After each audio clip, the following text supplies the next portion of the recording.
שוחחתי עם מישהו שהיה ממקימי המכללה. הוא אומר, תשמע, שהחלטנו, היו פה 700 סטודנטים. היום יש פה 2,500.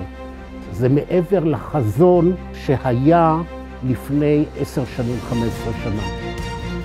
סטודנט שמגיע לצפת או למכללה בצפת, מכיר מגוון עצום של בני אדם, של אנשים, של תרבויות, של מחשבות, של דעות, של רצונות, של שאיפות, של רקעים שונים. זה נותן לך בעצם לגעת במרקם המיוחד של החברה הישראלית. המכללה מהווה אבן שואבת, בעיקר לתושבי הצפון, אבל אנחנו רוצים לעודד תלמידים מכל הארץ שיבואו ללמוד אצלנו.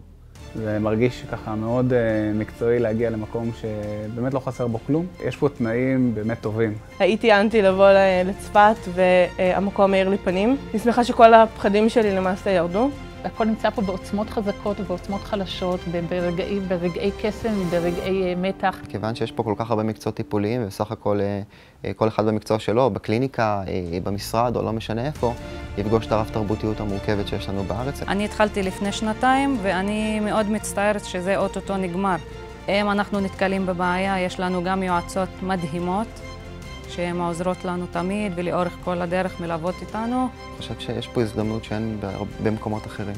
המכללה, בכל מה שקשור לחבר'ה מהציבור הדתי-לאומי, עשתה איזושהי קפיצת מדרגה אדירה. היום בכל מקום שאני מגיע אליו, שואלים אותי איך זה בצפת, אם אני מגיע לישיבות הסדר או לישיבות תורניות. מה שמהווה את ההבדל הגדול בין מוסד למוסד, זה האופן שבו אנחנו מסתכלים על החינוך המשפטי בכלל, ועל האופן שבו אנחנו מכינים את הסטודנטים שלנו לעולם המעשי. אני רואה בטווח הזמן של 10 שנים הבאות, יהיו לנו בוגרים שהם מרצים אצלנו בחוג. חלקם כבר חזרו, הם מלמדים בסימולציה, מלמדים בקורסים. זאת אומרת, אנחנו כבר מכינים את הדור הבא, לא רק לצד המקצועי ולבתי החולים, אלא גם לאקדמיה. המכללה הזו, ההתמחות שלה במקצועות הבריאות. במקצועות הבריאות זה לא רק לימודים, זה גם עיצוב האישיות של המטפל. בעצם אתה לוקח עיר עם קסם משלה, עם סמטאות, עם צבעים, עם ריחות, עם אנשים. זה יוצר עשרות פרויקטים בעיר, מאות סטודנטים שפועלים בפרויקטים בעיר.